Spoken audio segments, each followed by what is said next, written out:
ei, karjus advokaat, sa ei tohi niimoodi rääkida. Lifti uks avanes ja me hakkasime parklasse minema. Minu meelest suudab ta võtta kuskil 4 korraga, ütlesin ma.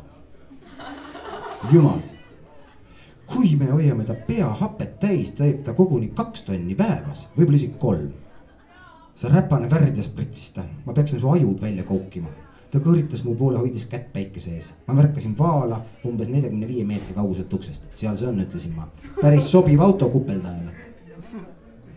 Mu advokaat ägas. Ta nägu peegeldas võitlust, mida ta oma ajus sporaadiliste happehoogudega pidas. Ma teadsin seda võitlust väga hästi.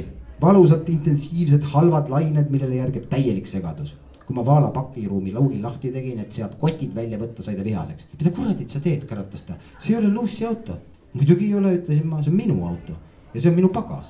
Sitta see on, karjus ta. See on see, et ma su kuradi advokaat olen, ei tähenda seda, et sa võid otse minu silma all varastada. Ta tagane, mis kuradit sul viga on, niimoodi me sellest supist puhta nahaga ei pääse.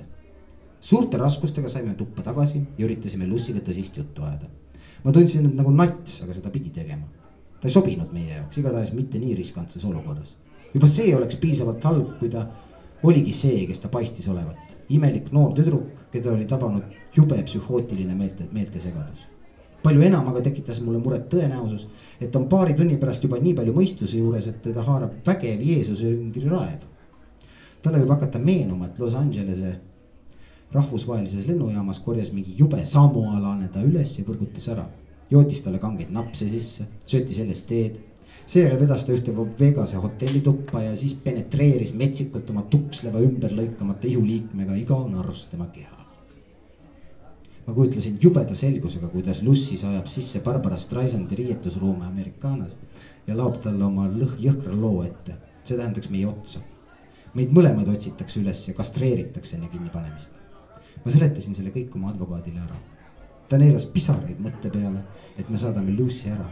Tüdrukul ikka veel tugeva laksu all oli selge, et ainuke lahendus oli saada ta Flamingost nii kaugele kui võimalik. Enne kui ta saab piisavalt kaineks, et mäletada, kus ta on olnud ja mis temaga on juhtunud. Lucy lamas seal, kui me vaidlesime välisterrassil ja skitseeris sööga Barbara Streisandit. Nüüd tegi seda mälu järgi. See oli otsevaates nägu, millel olid hambad nagu pesapallid ja silmad nagu tarretanud tuli. Kogu selle tüdrukuga seotud pinge tegi mind närviliseks. See plika oli kõndiv pomm, taevas teab, mida ta oma lühiühenduses energiaga peale hakkaks, kui tal poleks seda visandite plokki. Ja mida teeb ta siis, kui ta saab piisavalt kaineks, et lugeda Vegas Visitori, nagu mina just olin teinud ja saada teada, et Streisand tuleb Amerikaanasse alles 3 nädala pärast. Mu advokaat nõustus lõpuks, et Lucy peab minema. Peamine argument oli Manni seaduse põhjal langetada kohtuotsus, mille alusel ta pandaks vangi ja ta jääks oma varast ilma. Vastik föderaalne kohtuprotsess, eriti vastik koletule samaalasele, kes peaks Lõuna-Californias vastakuti seisma tüüpiliste valgesse keskklassi kuuluvate vandemeestega. Nad võivad selle isegi inimrööviks keerata, ütlesin ma. Otse gaasikambrisse nagu Chessman. Ja isegi kui sa saad selle süüdistuse tagasi lükatud, saadavad nad su Nevadas kohtu alla vägistamise ja sodoomia eest. Jama, karjus ta. Mul oli sellest tüdrukust kahju ja ma tahtsin teda aidata. Ma naeratasin. Seda ütles ka Fatty Arbuckle. Ja sa tead, mis nad temaga tegid? Kes? Vahet pole, ütlesin ma. Aga kujuta ette, kuidas sa vandemeestele seletad, et sa üritasid seda vaest tüdrukut aidata sellega, et andsid talle LSD-d, vedasid ta siis Vegasesse, et teha talle üks oma eriline porgandpaljas seljamassaaž. Mu advokaat vangutas kurvalt pead, et sul on õigus. Nad põletaksid mu kuradi tule riidal, paneksid mulle otse süüpingist tule otsa. Persse, tänapäeval pole mõtet üritada kedagi aidata. Me meelitasime Lucy alla auto juurde, öeldes talle, et meie arvates on aeg minna Barbaraga kohtuma. Meil ei olnud probleeme tema veenmisega, et ta peaks kaasa võtma kõik oma kunstitööd, aga ta ei mõistnud, miks mu advokaat soovis ta kohvri kaasa võtta. Ma ei taha talle piinlikkust valmistada, protestis ta. Ta arvab, et ma üritan tema juurde kolida või midagi. Ei arva ta midagi, ütlesin ma kiiresti. See oli ka kõik, mida ma suutsin välja mõelda, jumala eest. Ma tundsin ennast Martin Bormanina. Mis sellest vaesest plikast saab, kui me ta ula peale laseme? Mis teda ootab? Vangla, valge orjus. Mida arvaks doktor Darwin sellest olukorras? Ellu jäävad kohanemisvõimelised. Kas see oli õige sõna?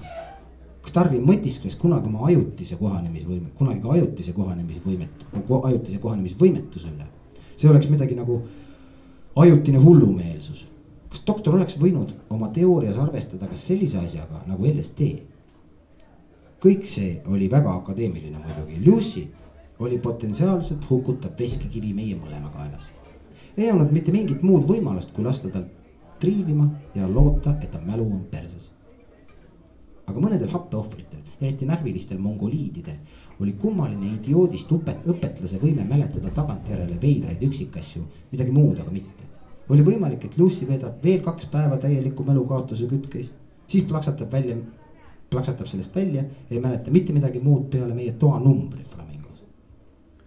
Mõtlesin selle üle ja ainuke alternatiiv oli viia Lucy kõrbesse, söötada jäänused sisalikele. Selleks mina valmis ei olnud. See paistis liiga radikaalne selleks, mida meil kaitsta tuli minu advokaati. Nii et oluline oli leida tasakaal.